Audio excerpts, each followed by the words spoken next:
اچھا یہ بڑا لوگ کہتے ہیں کہ جی فلاں بندہ بڑا انٹیلیجنٹ تھا، اللہ نے اس کو دین کی طرف، اگر وہ اتنا انٹیلیجنٹ تھا تو وہ دین کی طرف کیوں نہیں آیا؟ کیا اس کو دین سمجھ نہیں آیا؟ دین اگر اتنا آسان ہے، سیدھی سی بات ہے کہ قرآن مجید میں اللہ تعالیٰ کا وعدہ ہے والذین جاہدوا فینا لنہدینہم سبلنا، جس بندے نے واقعی ہمارے معاملے میں سنسیئرلی محنت کی، علی بھائی والی بات ہے، سنسیئرٹی ہوئی نا، جو حق کو قبول کرتا ہے، اللہ کہتے ہیں میرا وعدہ ہے لنہدینہم سبلنا، اس میں ایگزیجریشن ہے، اس میں یعنی ایمفسس ہے کہ ہم ضرور بضرور اس کو گائیڈ کرتے ہیں، یہ اللہ کا وعدہ، ورنہ تو آپ مجھے بتائیں کہ ٹیسٹ ہی ختم ہو گیا، ایک بندے نے پوری زندگی محنت کی حق کو پہچاننے کے لیے، وہ سنسیئر بھی تھا، اس کو حق نہیں پہنچا، تو قیامت کے دن وہ اللہ کو یہ نہیں کہہ سکتا اللہ میں نے تو کوشش کی تھی، اس کے بعد تو ایکسکیوز آ گیا، تو اللہ کہتے ہیں اللہ نے دنیا میں بھیجا ہی ایکسکیوز ختم کرنے کے لیے، ورنہ تو اللہ کو تو پہلے بھی پتہ ہے کہ اس کا اینڈ کیا ہونا ہے۔ اسی لیے وہ علماء کہتے ہیں کہ جو حضرت خضر علیہ السلام کا جو واقعہ تھا نا، کہ وہ بچے کو کیوں انہوں نے قتل کر دیا، اور وہ کہتے ہیں جی حالانکہ تو ابھی تو اس نے گناہ کیا ہی نہیں تھا، تو علماء کہتے ہیں کہ اللہ کے پاس جسٹ رائٹ ہے، اللہ کا علم اتنا کامل ہے کہ اگر وہ بڑا ہوتا اس نے یہ کرنا تھا تو اللہ کے پاس ایگزیکٹلی رائٹ ہے کہ وہ یہ کر سکتا ہے، لیکن اللہ کرتے نہیں ہیں، کیونکہ اللہ تعالیٰ نے انسان کو بھی اپنا جو ہے نا جسٹس کو باور کرانا ہے، اور اللہ تو دنیا میں بھیجا اسی لیے تاکہ وہ اس پروسیس کو گزرے اور اللہ کی جو تقدیر ہے اس کی طرف، وہ کہتے ہیں نا ہم تقدیر سے نکل کے تقدیر کی طرف ہی جاتے ہیں۔ اللہ کی نالج کی پرفیکشن اتنی زبردست ہے، مطلب مثال کے طور پہ بڑی سمپل سی بات ہے، ایک بندہ جو ہے وہ اگر ڈس آنیسٹ ہے اپنی کسی معاملے میں، تو اس کو ایک رائٹ ملتا ہے، ایک باس کے پاس رائٹ ہے کہ اس کو نکال دے، ٹھیک ہے نا۔ کوئی بندہ یہ کہہ سکتا ہے یار آپ نے کیوں نکالا ہے، ہو سکتا ہے کل کو یہ اچھا ہو جائے،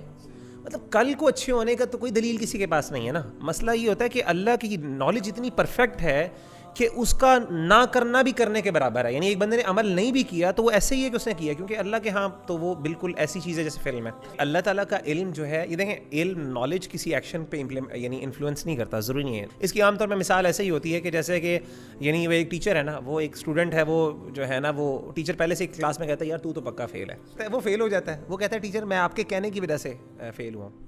وہ ٹیچر کہتا ہے میرے کہنے کی وجہ سے، وہ اس پہ کچھ کہہ نہیں سکتا، کیونکہ اس کی وجہ یہ ہے کہ ٹیچر کا ایکسپیرینس تھا،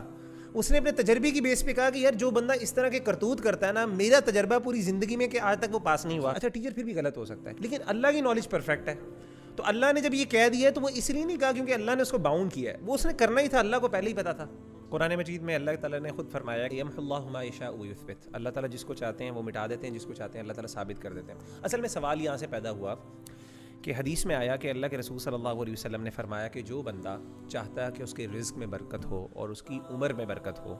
وہ صلہ رحمی کرے، صحیح حدیث ہے۔ سوال یہ پیدا ہوا کہ کیا واقعی عمل کرنے سے عمر بڑھتی ہے یا اچھا اس میں دو علماء کی آ رہا ہے، کچھ علماء نے کہا کہ اس کا مطلب یہ ہے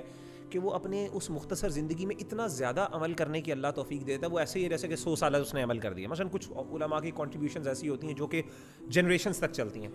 اور مال میں برکت کا مطلب یہ ہے کہ اللہ اس کے مال میں اتنی برکت ڈال دیتے ہیں کہ وہ مال اس کے لیے مور دین سیٹسفیکٹری ہو جاتا ہے، یعنی ہو جاتا ہے۔ اللہ کے رسول صلی اللہ علیہ وسلم نے فرمایا کہ جب بچہ ماں کے پیٹ میں ہوتا ہے تو فرشتہ آتا ہے، اور فرشتہ آگے اللہ تعالیٰ سے پوچھتا ہے مضغہ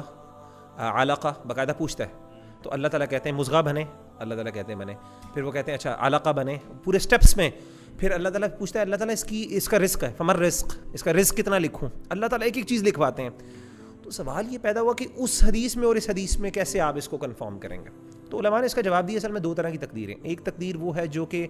ہے نا اللہ نے لکھ دی ہے اپنے لوح محفوظ میں، وہ تو اٹل ہے، وہ فائنل چیز ہے، لیکن ایک تقدیر اللہ نے وہ لکھی ہے جو کہ چینج بھی ہو سکتی ہے، وہ فرشتے کے پاس لکھی گئی ہے، وہ جو لکھتا ہے نا اس وقت میں۔ تو علماء کہتے ہیں یمحو اللہ ما یشاء ویثبت میں جو تقدیر کا معاملہ جو اللہ تبدیل کرتے ہیں نا، وہ دعا کی وجہ سے، عمل کی وجہ سے، اس عمل کی وجہ سے وہ والی تقدیر یوز کرتے ہیں، چینج کرتے ہیں جو کہ اللہ نے بنائی، لیکن الٹیمیٹلی اللہ کی پرفیکٹ نالج کے مطابق وہ پتہ ہوتا ہے کہ فائنل الٹیمیٹ کی زندگی وہی ہوگی۔ تو کہنے کا مطلب ہے کہ یہ پورا والا تقدیر کا مسئلہ ہے، اور میں آپ کو یہ بھی بتاؤں ہمارے بھائیوں اور بہنوں کو، مطلب میرا خیال ہے یہ بڑا ضروری ہے، تقدیر کا مسئلہ پوری طرح سمجھ آنا آپ سے ریلیونٹ ہی نہیں ہے، یہ ایک بہت بڑا مسئلہ ہے ہمارے ہاں۔ جب ہم